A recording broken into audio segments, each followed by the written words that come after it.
بەس پێم بڵێ ژن بۆچی واز لە ژن ناهێنێت ها کاک نەریمان الله خوا لەبێ مامۆستا گیان لەکە سەلام و ڕەحمەت الله وبەرەکاتوه مامۆستا گیان تۆ چۆنین دەنگ و باس ئەحواڵە تۆ چۆنی قوربان گیان باشیت زۆر غەریبیمانە کردی مامۆستا گیان تۆ باشی سەربەرز بی ئێوە هەمیشە بەڕێزن لای من کاک نەریمان گیانی من مامۆستا گیان قەت ڕۆژێ لە ڕۆژان تۆ ڕێگەت بە پیاوێ گرتووە بڵێ کاکاری ئێوە بۆ مناڵتان نابێت قەت مامۆستا هەر وجدانم ڕێگەم پێ نایە باشە هیچ پیاوێکی تر هیچ نێرینەیەکی تر بینیوە ئاوا ڕێگە بە پیاوێ بگرێ بڵێ ئەرێ کاکە بۆ مناڵت نابێت نە بەخوا ڕێز بۆ خوشکان ئەو شتە بەزە ناو خوشکانمانە هەیە مامۆستا بەزاخۆ بەڕاستی ئەمە بۆچی ئەمان بۆچی واز ناهێنن یعنی بۆچی یعنی ئەمە تاکەی چونکە بەڕاستی ئەو کەسەش گوناحە یعنی خۆ دەزانی لە ڕێی دینی شۆ گوناحبارە بێت تۆ ئەو شتی بەرامبەر پێ بڵێ بەڕاستی کاکە گیان تۆ کە مناڵت هەیە خۆت ئەم مناڵت بەخشیەوە بە خۆت یا خوای گەورە بەخشیەتی بە تۆ ئەوەی خوانیکا نابێ ئەبێ بەس خوای گەورە پێ بەخشێ ئەبێ ئەم ژنە چەندێ موجریم بێ کاتی ڕێ بە ئافرەتێکە گرێ کە مناڵی نابێ و بڵێ ئەوە بۆ مناڵت نابێ و دیارە خەتای پیاوەکەتەوە یا خوای گەورە پێتان ڕانابینێ و دیارە شیاوی مناڵ یعنی ئەم هەموو کوفرە لە پای چی ئەم ژنە ئەیکا بەس پێم بڵێ ڕاستی ناخۆشە گوێم لێ بوو مامۆستا بەڕاستی زۆر بێداقەت بووم ئەوە شتێکی بەس ئەم نییە ئەمە ئەزانی چۆنە ئەمە هەر ژنێک بەو ئیبتیلا بکرێ و تاقی بکرێتەوە ئیلا لە عەشرەت و لە خزمەکانی و لە ڕەفیق و لە دوراوسیەکانی ئافرەتی هەر پێوەیەدا ڕاستە مستحیلە لە مەجلیس نییە پێوەی نەدەن لە مەجلیس نییە داماوە تەریقی نەکەنەوە دڵی نەشکێنن مامۆستا بەڕاستیوانە گوناحبارن زۆر بەڕاستی زۆر گوناحبارن باشە ئەوان نەزان گوناح چییە ناوەڵڵە خۆ ئەزانم یا ڕەبی خواوەی مناڵی نییە خوا پێی بەخشێ ئیشاءڵڵا واللهی بەدەم گوڵە بەڕۆژە خواردنەوە خۆ ئاگای لێ بە ئەندازەی گوڵە بەڕۆژەکە چەند دەنک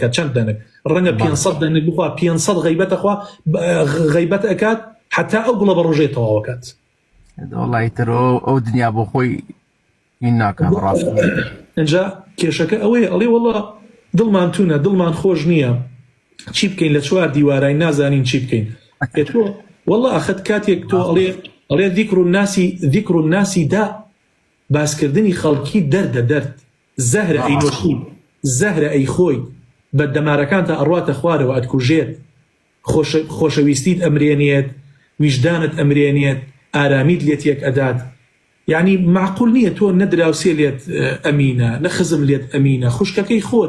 خوشکەکەی خۆی جلی جوانی لەبەرایم پیاوەکەی هەیەی خانووی خۆشیان هەیە ئەم لە ماڵ خۆیەوە پێی قەڵسە لە ماڵ خۆیەوە خەریکە لە پێستەکەی دەرەچێ پێی ناخۆشە سەی خۆی بادا بەسەر بنا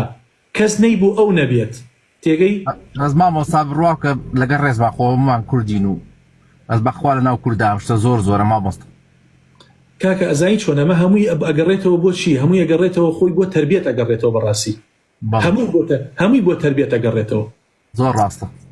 یعنی تۆ سەیری کە دای من کچ بە دوای دایک ئاڕوات کوڕیش بە دوای باوک ئاڕوات ئەگەر ئەم دایکە تەلەفۆنەکەی هەڵگرت و باسی ئەم دراوسێ و ئەو خوشک و ئەو پور و ئەو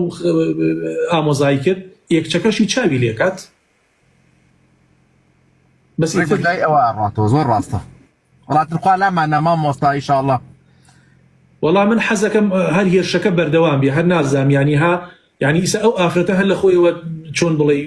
ئەگەم لێ بوو پێی بێتاقەت بووی زۆر ئاگادارم آخر زۆر ئەزانی چۆنە ئەمە ڕاستەکە ینی ئەمە نە ئافرەتێکە نەدوانە نەسیانە